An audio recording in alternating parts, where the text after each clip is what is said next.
Yes, long yes. high slippers, Okay. that they can use to pull themselves through the water. It also helps when they're up on land. If you're watching any of our seals kind of move around, you see they're pretty agile on land. Now that's pretty different from any of the types of seals like our harbor seals up front that you find around here. Those guys have much shorter front and rear flippers. So because of that, when they're up on land, they look a little more like this. Good girl, Roxy. Very nice.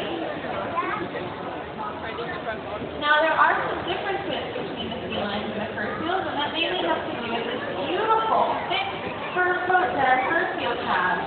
If you take your thumb and your index finger and a little circle, that's about a square inch.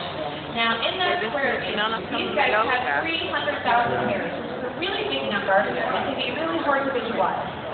So what you can do is to look at the person on your right and the person on your left, and it would take 1, 2, 3 heads of hair equal 1 square inch on Miss Roxy's body.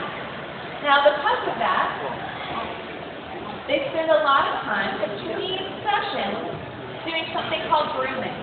And that is where they take those long front flippers and those long hind flippers, and what they do is they rub their fur. They rub their backs, they rub their bellies, kind of like they're brushing their hair, making sure it stays in exactly the right spot.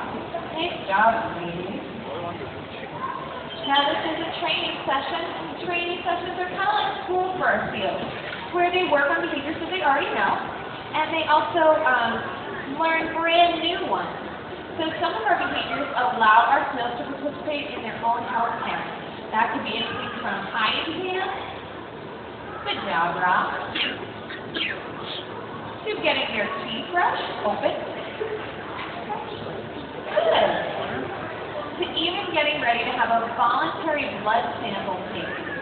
Really, really amazingly impressive. Okay. Now, some of the behaviors are...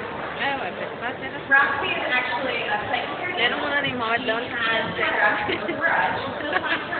No mundo animal é assim, dá peixe que Great whiskers she has in the front of her face. Good girl, Rox.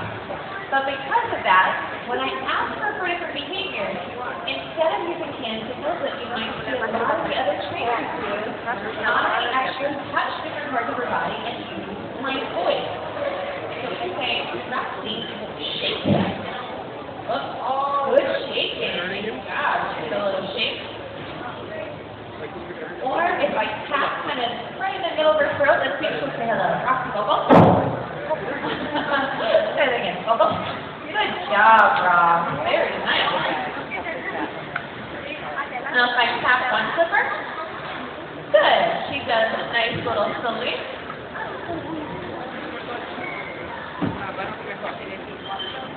Sierra, what's going on? Sierra, swim. Like tap the opposite one. Good. Get a nice little wave to you guys. So even a small difference between which slipper I touch can make a big difference for her. Now one of the things we work on with all our seals is getting them really comfortable with us touching them. So a really nice relationship between a trainer and a seal. That was very sweet, Roxy. Thank you. Now, after sessions, we do something called enrichment. We actually can see Belinda's got one of our target holes that some of our seals do enjoy for enrichment. Roxy, that's it.